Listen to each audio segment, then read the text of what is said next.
Good afternoon, everybody. First of all, I wanted to say thank you so much for inviting me. This is my third visit to Pakistan, and it has been a truly wonderful couple of days, and I'm sad it's going to end. But thank you all to the organizers and to everybody that's helped. There are a lot of these courts around, and I know it sometimes can be a bit confusing with these entities popping up everywhere. But I work for the Qatar International Court and Dispute Resolution Center, and I wanted to start off very briefly by explaining what we actually do, because it's not necessarily clear just off the bat. It goes back to investment and the economy. So Qatar, in the early 2000s, was deciding how to diversify its economy, and specifically how to attract local, regional, and foreign direct investment into the state, or as much of it as possible. And one of the ways one can do this is by building investor confidence, obviously. How does one do that? Especially with an eye to regional and foreign direct investment. So one way Qatar did this was through the creation of special economic zones. Now, I'm sure all of you will know the broad picture as to how these zones operate, but effectively, they offer favorable ownership structures, they offer favorable taxation regimes, they offer repatriation of profits of 100% back to the home country.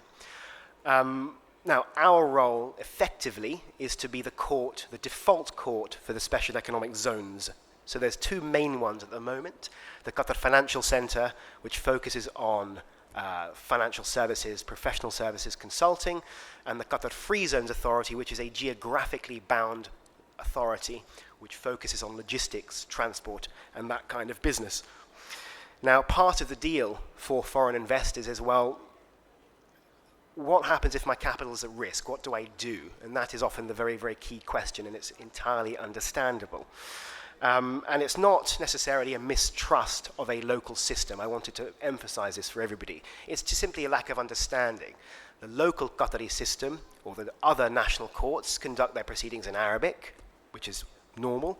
It's based on civil law. So a lot of foreign investors who simply don't understand and maybe put off slightly by investing in something that they don't understand. So we offer an alternative. We are the default court for the zones. We have 18 judges from 12 different jurisdictions. We haven't simply packed our court with judges from one country.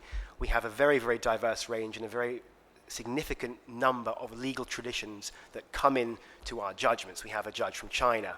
We have a judge from the States, from South Africa, New Zealand, Hong Kong, Singapore, of course England and Wales, and Scotland as well.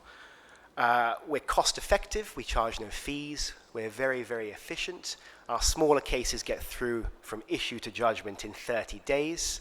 So literally from the case being filed and accepted to a judgment being issued simultaneously in English and Arabic.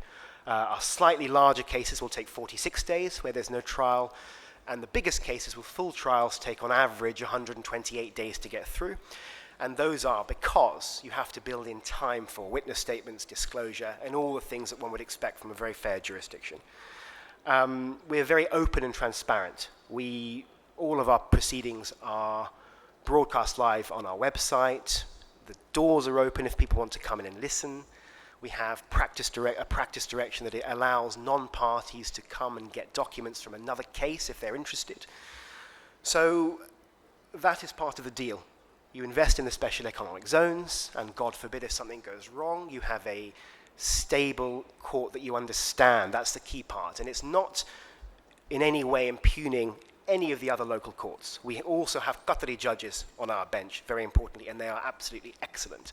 But it's about trying to make the place more attractive for foreign investors by providing a product they understand. The president of our court is Lord Thomas, former Lord Chief Justice of England and Wales. Our former president was Lord Phillips, of the same role, and our first president was Lord Wolfe. But we have very high-ranking judges from across the world and senior practitioners. And I haven't yet got a Pakistani judge on the roster, but it would be very nice to have one as soon as possible. So in a nutshell, our jurisdiction covers the special economic zones, which are a core part of Qatar's foreign direct investment strategy. And our view is to have a very, very diverse bench. It significantly increases the quality of the judgments. I'll tell a very quick story before I end. We had a number of cases that were heard by a Kuwaiti judge, a South African judge, and a Chinese judge.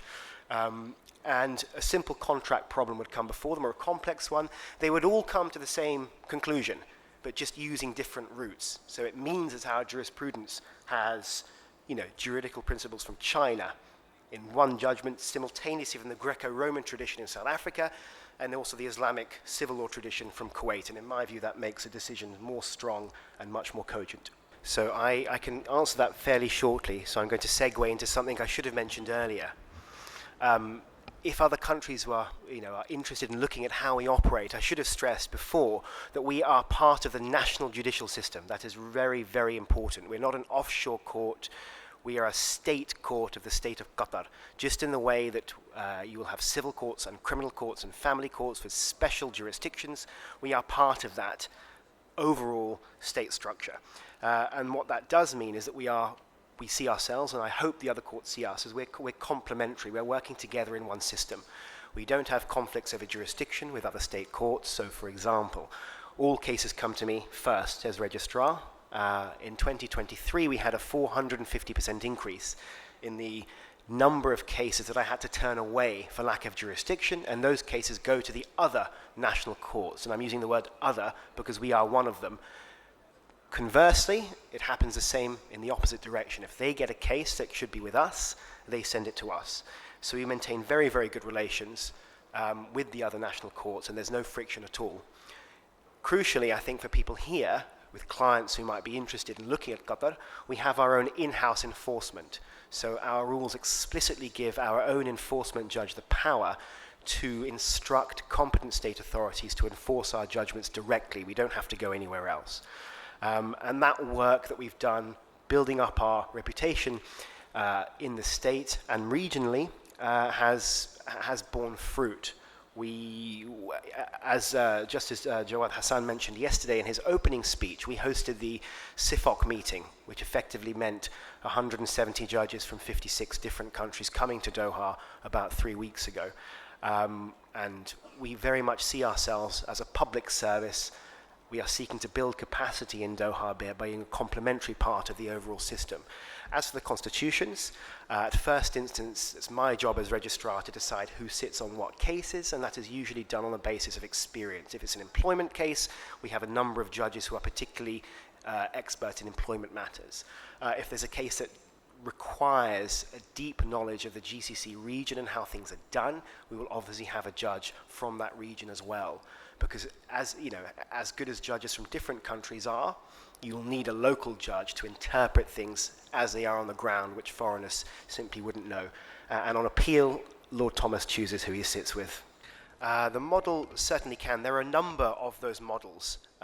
We are a particular one in that we are part of the national system, and I can't stress that enough. It's not the case that national judges aren't good enough or aren't trusted. It's a product that more people understand. And as I said, we have some really very good Qatari judges. We are also onshore. We are not an offshore court, which means we are, again, part of the national system with our own enforcement powers. There's a number of different models. You can have an offshore system. You can have only foreign judges. You can have only local judges. So countries looking to replicate this type of center have a lot of different options to choose from. Now, the final question you asked me, can it be replicated in Pakistan? I stress, it's certainly not for me to say what may or may not work here, but I can tell you is that the model we have chosen in Qatar definitely works, and it's perhaps for countries looking to recreate a similar model to see what works around the world and pick the best bits. But what you do have here is a very strong legal profession and a very sophisticated judiciary, which means that you have the base tools that you need if you wish to create something similar.